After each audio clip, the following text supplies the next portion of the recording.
Hi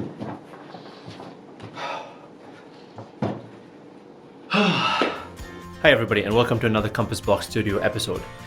Today we're actually going to be upgrading some of the equipment in our studio. So for those of you who've been following us for a while and know the backstory of Compass Box Studio, when I started the studio back in 2018 over here in Ahmedabad in India, the gear we used initially was kind of like, okay, let's just get started. So our main interface was the Focusrite Saffire PRO 40.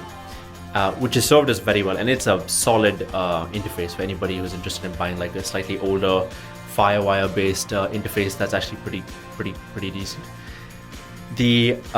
Well, we needed 16 channels of multi-track capabilities at the studio, and the Saffire PRO 40 only has 8 micpres.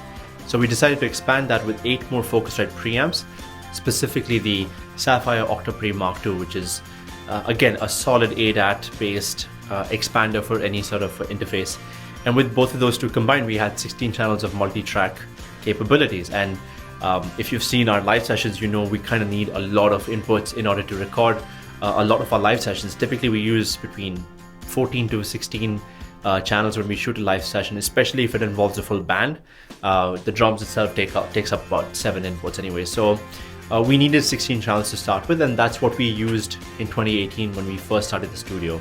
Now, fast forward a couple of years, and earlier this year, in fact, we upgraded our interface from the Saffire PRO 40, which has served us so well, and we've used on every single record that we've produced over here has actually been using that interface. And we moved from the Saffire PRO 40 to the UAD Apollo X8P, and shout out to my guys at Pro Musicals for helping us get that. The beauty about the X8P with its unison preamps and its console inserts, the available DSP of it allows us to emulate, some of the most famous preamps in the world, like the Neve 1073 or the API channel strip, the Manley Vox box. We even have the Helios. We have the UA 610s. It allows us to mimic the impedance level of these hardware pre's. It gets the same sort of gain staging approach, and the beauty is that it's super flexible. So we can use LA2As as inserts on the console app. We can use 1176s for compression on the way in.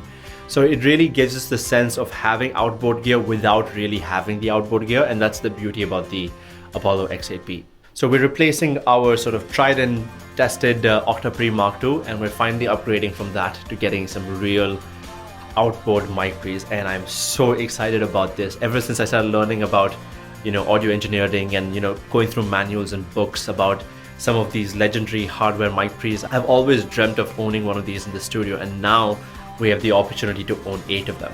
This is all possible thanks to the Cranborne Audio ADAT 500. So what it essentially is, it's a 500 series rack that has ADDA conversion built into it. So we can put 8 of our favorite 500 series micpres.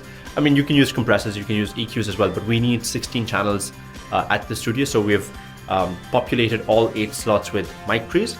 And just like our Octopre MK II, which was connected to our interface via ADAT, this is also fundamentally an ADAT expander. So now onto the micpres. What have we selected in our buffet of micpres, 500 series micpres in the world to use over here at the studio? So we have the Rupert Neve Designs 511, the R&D 511. The beauty about this micpre is that it's got 66 dB of stepped gain, along with a 6 dB trim on top as well. It has phantom, it has a polarity switch, it has a high pass filter, but the key feature of this micpre is the silk feature.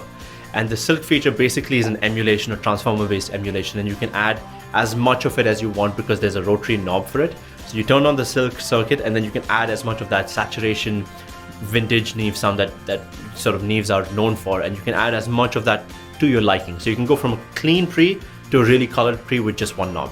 The very next micpre we have is the SSL VHD. Now this is a super cool micpre. First of all, it's an SSL, so you can't really go wrong with an SSL micpre. The really cool thing about the VHD is that it has, the VHD I believe stands for the variable harmonic distortion or variable harmonic drive. It has a button where you can sort of choose to drive from second order harmonics to third order harmonics, and you can choose how much to drive that from this rotary knob. It has a polarity switch, a pad, phantom, the usual stuff, but I'm more interested in getting that colored sound. The next micpre is actually a very special micpre. For anybody who knows anything about audio engineering, the one name that you'll hear more often than not is Neve, and the one mic pre to go with that is going to be the 1073. And you know, I've heard fables of the 1073 on forums and on you know, records of like how incredible this preamp is. It is the standard of what a preamp should sound like, and I can't believe I get to say that we have the privilege of owning an actual Neve 1073. It's the 500 series, which they started making recently, but it has the same components, the same transformers, wired to the same specifications as the original 1073. So I'm super excited to try that out. And of course, I mean, the ridiculous amount of gain that comes in it. The next mic pre, in fact, again, we have a pair of these, is the Cranborne Audio Camden 500. I've heard a lot about the Cranborne Audio 500 for a long time, and now that is paired with its sort of bigger ADAT 500 series ADAT cousin, I really wanted to get two of these as well. The amazing thing about this is that it's super affordable and it's super colorful. So it has a mojo circuit in it. In fact, it has a thumb and a cream circuit, which then you can add as much of saturation as you want with what they call mojo, which is groovy, baby. Groovy, baby. So when it comes to preamps and like the most famous preamps, we've got Neve covered in our rack, we've got SSL covered in our rack, and we've got an API as well covered in our rack. Here we have the API 312. It has some pretty cool features. It has a pad, it has a polarity switch as well, and it has this 3:1 ratio, which basically sort of changes the way the transformer functions within the circuit to give a lot more coloration, a lot more saturation from the transformer as well.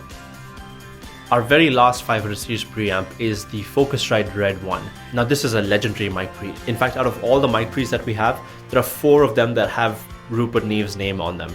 The 2 R&D 511s, like I said, the 1073, as well as the Focusrite Red one. The Red ones and the Red series preamps of Focusrite are legendary and go way back, and this is an exact replica of that, so I'm super excited to try this one out as well.